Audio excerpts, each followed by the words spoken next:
అదరగొట్టే కారం రంగు రుచి ఆచి కారం పొడి. తెలంగాణలో కొత్త జిల్లాల విభజన ఇప్పట్లో లేనట్టేనే. జిల్లాల విభజనకు కేంద్ర ప్రభుత్వం బ్రేకులు వేసిందా? ప్రభుత్వం ఇప్పటికిప్పుడు కొత్తగా కమిషన్ వేసిన కొత్త జిల్లాల ఏర్పాటు మాత్రం అసాధ్యమనే చర్చ జరుగుతుందా? అసలు జిల్లాల విభజనకు అడ్డంకిలా ఉన్న అంశాలేంటి? Let's watch this story.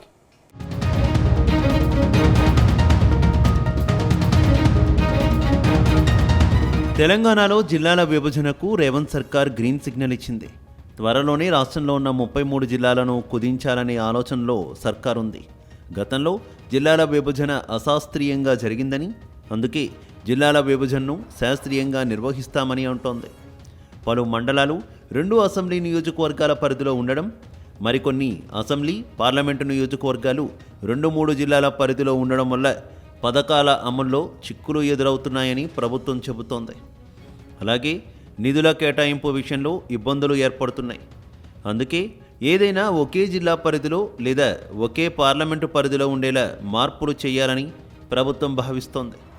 ఇందులో భాగంగానే జిల్లాల విభజన కోసం ప్రత్యేకంగా కమిషన్ వేస్తున్నట్టు సీఎం రేవంత్ రెడ్డి ప్రకటించారు.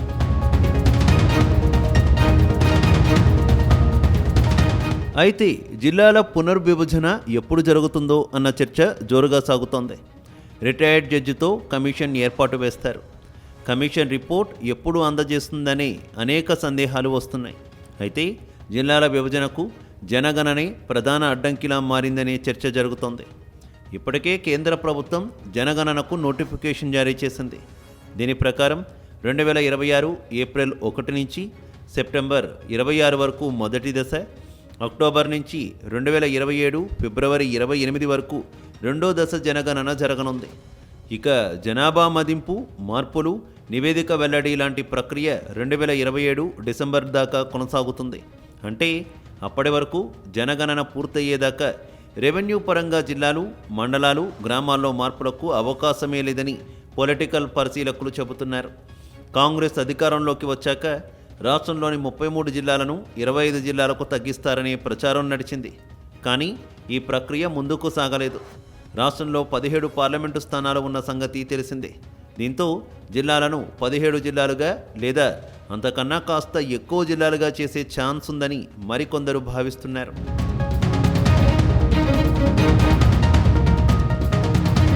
గతంలో బీఆర్ఎస్ ప్రభుత్వం అధికారంలో ఉండగా ఉమ్మడి 10 జిల్లాలను 33 జిల్లాలుగా మార్చింది. ఇందులో 48 రెవెన్యూ డివిజన్లు, 466 మండలాలు ఉండేవి. 2016 అక్టోబర్లో తొలిసారిగా జిల్లాల పునర్వ్యవస్థీకరణ చేపట్టారు. ఈ క్రమంలోనే 31 కొత్త జిల్లాలు, 74 రెవెన్యూ డివిజన్లు, 584 మండలాలను ఏర్పాటు చేశారు. ఆ తర్వాత 2020 నుంచి 2021 ఏడాదిలో కొత్తగా మరో 2 జిల్లాలను ఏర్పాటు చేశారు. అప్పట్లో కొత్తగా నారాయణపేట, ములుగు జిల్లాలను, మరికొన్ని మండలాలు ఏర్పాటు చేశారు. దీంతో రాష్ట్ర వ్యాప్తంగా మొత్తం 33 జిల్లాలను ఏర్పాటు చేశారు. కానీ గతంలో జిల్లాల విభజన సరిగ్గా జరగలేదని, చాలా చోట్ల ఒక నియోజకవర్గంలో 2-3 జిల్లాల్లో ఉందని ప్రభుత్వం అంటోంది. అందుకే జిల్లాల విభజనలో గతంలో జరిగిన పొరపాట్లను సరిదిద్దుతామని చెబుతోంది. అయితే ఇప్పుడున్న జిల్లాలను తగ్గించకుండానే జిల్లాల విభజనను ప్రభుత్వం ఎలా చేస్తుందనేది ఆసక్తికరంగా మారింది.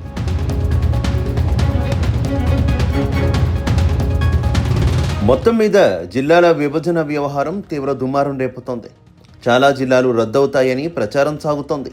కొందరు గులాబీ నేతలైతే తమ జిల్లాను రద్దు చేస్తే రాష్ట్రాన్ని అగ్నిగుండం చేస్తామని సర్కార్కు వార్నింగ్ సైతం ఇస్తున్నారు. ముఖ్యంగా ఉమ్మడి పాలమూరు జిల్లాలో గద్వాల, నారాయణపేట, వనపర్తి జిల్లాను రద్దు చేస్తారని ప్రచారం సాగుతోంది. అయితే పాలమూరులో ఏ జిల్లాను రద్దు చేసినా ఊరుకునేది లేదని గులాబీ లీడర్లు చెబుతున్నారు. మరోవైపు సిద్దిపేట చేస్తారని ప్రచారం జరుగుతోంది. దాంతో తనపై వ్యక్తిగత కక్షతోనే సిద్దిపేట జిల్లాను రద్దు చేస్తున్నారని హరీష్ రావు ఆరోపించారు. ఇలా చాలా జిల్లాల్లో గులాబీ లీడర్లు ఆందోళనలకు రెడీ అవుతున్నారు. మరోవైపు ప్రజల దృష్టిని మరల్చేందుకే రేవంత్ సర్కార్ కావాలని ఈ ప్రకటన చేసినట్టు కొందరు ఆరోపిస్తున్నారు. మున్సిపల్ ఎన్నికల్లో ప్రయోజనం కోసం ఇలా హడావిడి చేస్తున్నట్టు చెబుతున్నారు. మరి జిల్లాల పునర్వ్యవస్థీకరణ త్వరలోనే జరుగుతుందా లేదా ఆలస్యమవుతుందా అనేది తెలియాలంటే మాత్రం మరికొన్ని రోజులు ఆగాల్సింది అంటున్నారు పొలిటికల్ పరిశీలకులు.